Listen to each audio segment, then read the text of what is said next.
Halo semuanya, kita bertemu kembali di mata kuliah pengauditan 1, di mana di minggu ini adalah minggu ke-13. Oke, kita flashback dulu. Di minggu lalu kita sudah membahas terkait dengan menentukan dan menganalisis pemeriksaan persediaan. Di minggu ke-13 ini kita akan lanjutkan materi kita terkait dengan menentukan dan menganalisis pemeriksaan biaya dibayar di muka atau prepaid expense dan pajak dibayar di muka atau prepaid tax. Oke. Pada dasarnya untuk materi yang ke-13 ini kita akan fokus membahas terkait dengan yang pertama, sifat dan contoh biaya dibayar di muka dan pajak dibayar di muka. Yang kedua adalah tujuan pemeriksaan, kira-kira tujuannya apa dilakukan pemeriksaan terkait dengan biaya dibayar di muka dan pajak dibayar di muka. Dan yang terakhir adalah prosedur yang dilakukan dalam pemeriksaan biaya dan pajak dibayar di muka. Oke, kita langsung saja ke materi. Semoga sudah tampil ya. Oke, sudah tampil ya. Oke, materi ke-13 terkait dengan pemeriksaan biaya dibayar di muka dan pajak dibayar di muka bersama saya, Batia Effendi. Oke, sebelum kita masuk ke materi, alangkah lebih baiknya kita review dulu apa yang dimaksud dengan biaya dibayar di muka. Berdasarkan standar akuntansi keuangan, biaya dibayar di muka merupakan biaya yang dimaksudkan sebagai biaya yang telah terjadi yang akan digunakan dalam aktivitas perusahaan yang akan datang. Ya. Jadi pada dasarnya biaya dibayar di muka adalah pengeluaran yang dilakukan oleh perusahaan dalam memenuhi kewajibannya di masa yang akan datang. Ya. Terus juga menurut standar akuntansi keuangan dinyatakan bahwa biaya dibayar di muka merupakan bagian dari biaya yang memberikan manfaat untuk beberapa periode kegiatan yang diklasifikasikan sebagai aset lancar, gitu ya. Jadi pada dasarnya untuk biaya dibayar di muka itu biasanya kewajiban-kewajiban yang memang periode jatuh temponya kurang dari 1 tahun, seperti itu ya. Oke, kita bisa lanjutkan. Biaya dibayar di muka, contohnya yang pertama adalah premi asuransi, sudah jelas ya, premi asuransi kan memang kita harus bayar di awal. Oke. Yang kedua adalah prepaid rent, ya, prepaid rent ini maksudnya adalah sewa dibayar di muka dalam masa 1 tahun yang akan datang, itu biasanya di tahun ini untuk untuk sewa di tahun depan seperti itu ya. Terus yang ketiga contohnya adalah biaya iklan ya, atau advertising. Itu kan biasanya perusahaan itu membayar biaya iklan berdasarkan kontraknya, itu biasanya di awal. Terus yang keempat itu biaya promosi, itu dibayar di muka terkait dengan barang yang dipromosikan. Yang kelima adalah prepaid other, itu maksudnya adalah biaya-biaya lain yang dibayar di muka, itu termasuk dalam kategori biaya dibayar di muka. Oke, kita bisa lanjutkan. Berikutnya adalah pajak dibayar di muka. Kira-kira apa sih yang dimaksud dengan pajak dibayar di muka? Oke, pajak dibayar di muka adalah pajak yang dibayar oleh perusahaan setiap bulan atau dipotong maupun dipungut oleh pihak ketiga dan akan diperhitungkan sebagai kredit pajak di akhir tahun. Biasanya itu yang sering terjadi adalah terkait dengan pajak penghasilan atau di akhir bulan ya untuk PPN. Nah, khusus untuk pajak penghasilan ya, itu kan biasanya memang kalau seandainya perusahaan memotong pajak karyawan, kalau seandainya pada akhir periode diperhitungkan itu lebih bayar, maka akan dilakukan restitusi di periode pajak berikutnya, gitu ya. Oke, kita bisa lanjutkan. Berikutnya adalah contohnya. Contoh-contoh daripada pajak dibayar di muka, yang pertama adalah PPh pasal 22. Kalian tentu sudah belajar perpajakan ya. PPh pasal 22 itu terkait dengan pajak impor barang. PPh pasal 23 itu terkait dengan bunga, dividen, royalti, dan manajemen fee. Manajemen fee itu biasanya terkait dengan manajemen upah-upah outsourcing. Biasanya kan ada pemotongan manajemen fee ya. Terus yang ketiga adalah PPh pasal 25, itu dari setoran masa pajak penghasilan dan PPN masukan. masukan, kalian sudah bisa membedakan antara PPN masukan dan PPN keluaran. PPN masukan itu pajak pertama nilai yang dipungut oleh pengusaha kena pajak atau PKP pada waktu perusahaan membeli barang atau JKP, jasa kena pajak. Jadi yang dipungut oleh pengusaha ya terkait dengan pembelian barang ataupun jasa yang kena pajak. Itu PPN masukan yang dikategorikan sebagai contoh pajak dibayar di muka. Next, persamaan biaya dibayar di muka dan pajak dibayar di muka dari sifatnya yaitu keduanya mempunyai manfaat kurang atau dengan 1 tahun ya, itu di awal Bapak sudah jelaskan terkait dengan kewajiban lancar.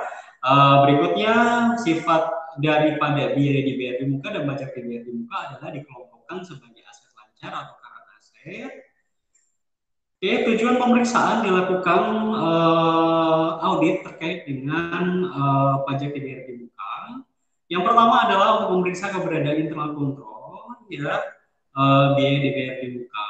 Kira-kira apakah sudah perusahaan itu sudah mengatur SOP terkait dengan pengeluaran biaya dibayar di muka, besarannya berapa, otorisasinya siapa saja yang berwenang. Kalau seandainya sudah ada, ya berarti internal kontrolnya cukup baik. Berikut juga disertai dengan PIN number terkait dengan pengeluaran uang, itu ada nomor urutnya, ya. Nomor urut cash advance itu biasanya memang di bagian cash advance itu harus ada nomor urut pengeluaran uang.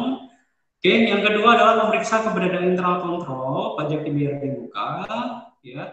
Ini hampir sama dengan biaya dibayar di muka, ya, lebih kepada internal kontrol dalam mengendalikan terkait dengan biaya yang dikeluarkan.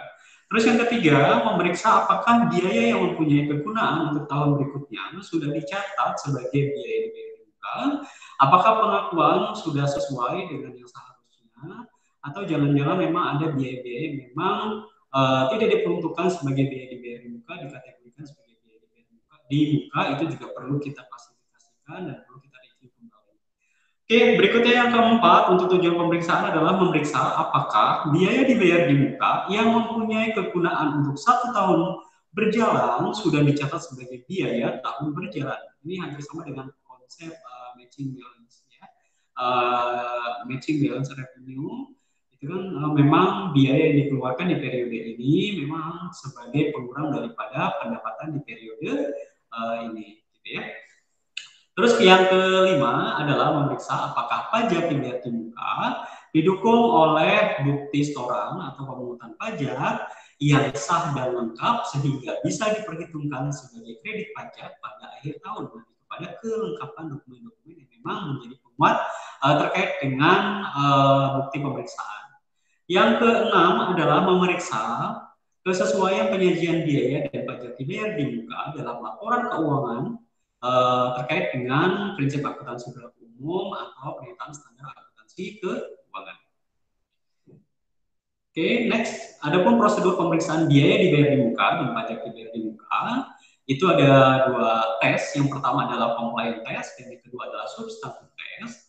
Compliance test itu adalah tes terhadap bukti pembukuan yang mendukung transaksi yang dicatat perusahaan untuk mengetahui apakah setiap transaksi yang terjadi sudah diproses dan dicatat sesuai dengan sistem dan prosedur yang telah ditetapkan manajemen.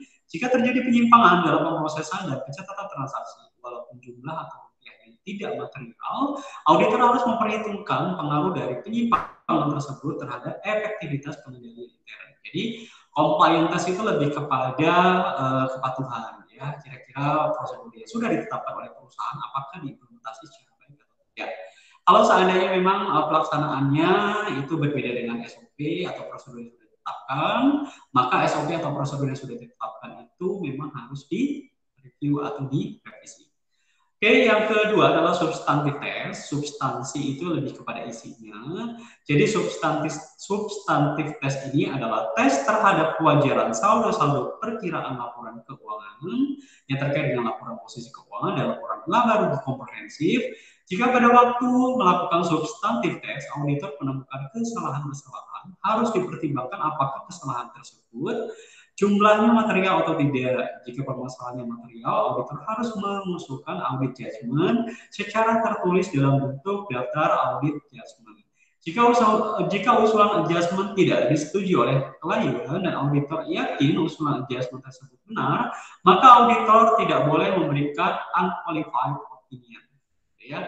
Jadi kita pertimbangkan daripada isi daripada laporan keuangan apakah sudah sesuai terkait dengan akun maupun saldo yang ditampilkan, apakah didukung dengan bukti-bukti yang kuat. Oke, berikutnya kita masuk ke prosedur pemeriksaan untuk compliance test yang yang pertama kita diminta untuk mempelajari dan mengevaluasi internal control biaya dan pajak sebagai pembuka dengan menggunakan internal control questionnaires yang tercakup dalam internal control questionnaires atas pengeluaran kas dan bank. Yang kedua adalah tes transaksi terkait dengan compliance test biaya dan pajak dibayar di muka dengan sampel pengeluaran kas dan bank serta sampel dipilih secara random. Yang kedua, kita diminta untuk menarik kesimpulan mengenai internal kontrol biaya dan pajak dibayar di muka. Kondisinya jika auditor tidak menemui kesalahan, maka internal kontrol biaya dan pajak dibayar di muka berjalan cukup efektif dan substantif tes rekening biaya dan pajak dibayar di muka bisa dipersempit atau dikurangi. Ya. Oke, untuk prosedur pemeriksaan premi asuransi dibayar di muka. Yang pertama minta rincian prepaid insurance per tanggal neraca, kita cek ya matematikal akurasinya, cocokkan saldo prepaid insurance per tanggal neraca dengan saldo buku besar prepaid insurance. Yang keempat, cocokkan saldo awal prepaid insurance dengan kelas kerja pemeriksaan tahun lalu, jadi backdate kepada komparasi kepada kertas kerja pemeriksaan tahun lalu, apakah memang ada penyelewengan atau ada temuan terkait dengan asuransi biaya di muka ini. Lakukan vouching terkait dengan pembayaran premi asuransi di tahun berjalan. Perhatikan apakah ada diskon untuk pembayaran tersebut. Kalau seandainya ada, ya berarti kita harus perhitungkan juga. Terus yang keenam, periksa polis asuransi dan cocokkan data dalam polis asuransi dengan rincian prepaid insurance. Oke, berikutnya untuk prosedur pemeriksaan premi asuransi dibayar di muka. Yang berikutnya nomor 7 adalah tiap total yang dibebankan sebagai biaya asuransi ke buku besar yang diasuransikan. Periksa apakah nilai pertanggungan atau insurance coverage cukup atau tidak, jika terlalu besar atau tidak terlalu kecil. Yang ke-9, perhatikan apakah di dalam polis asuransi itu terdapat benefit clause atau pasal yang dalam polis asuransi yang menyebutkan tentang kerugian jika ada klaim dibayarkan oleh bank. Yang ke-10, terkait dengan proses pemeriksaan asuransi dibayar di muka adalah buat usulan audit judgment jika diperlukan. Oke, kita masuk ke bagian berikutnya, prosedur pemeriksaan sewa dibayar di muka. Sama ya, pada prinsipnya kita diminta untuk mengecek schedule prepaid rent, cek ketelitian matematika akurasi, cocokkan saldo prepaid rent, cocokkan saldo awal prepaid rent dengan kertas kerja pemeriksaan tahun lalu, lakukan vouching, tiap dan buat usulan audit adjustment ya, sama juga. Terus untuk prosedur pemeriksaan iklan dibayar di muka, ya ini kita diminta untuk merinci prepaid advertising per tanggal neraca, checking footing dan cocokkan saldo akhir prepaid advertising ke buku besar, apakah saldonya matching atau tidak, periksa bukti pembayaran dan surat perjanjian serta bukti pembelian.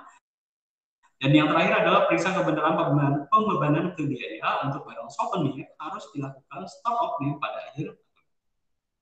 Oke, next. Kita masuk ke untuk prosedur pemeriksaan pajak dibayar di muka. Yang pertama adalah minta rincian prepaid tax per tanggal neraca. Rincian bisa per jenis pajak ataupun dikombinasi. Yang kedua, checking footing dan cocokkan saldonya dengan buku besar. Kita cek tuh saldonya apakah memang penjumlahannya benar atau tidak. Terus yang ketiga, untuk PPh dibandingkan angka prepaid tax di rincian dengan SPT PPh badan, kita rekonsil dengan PPh badan.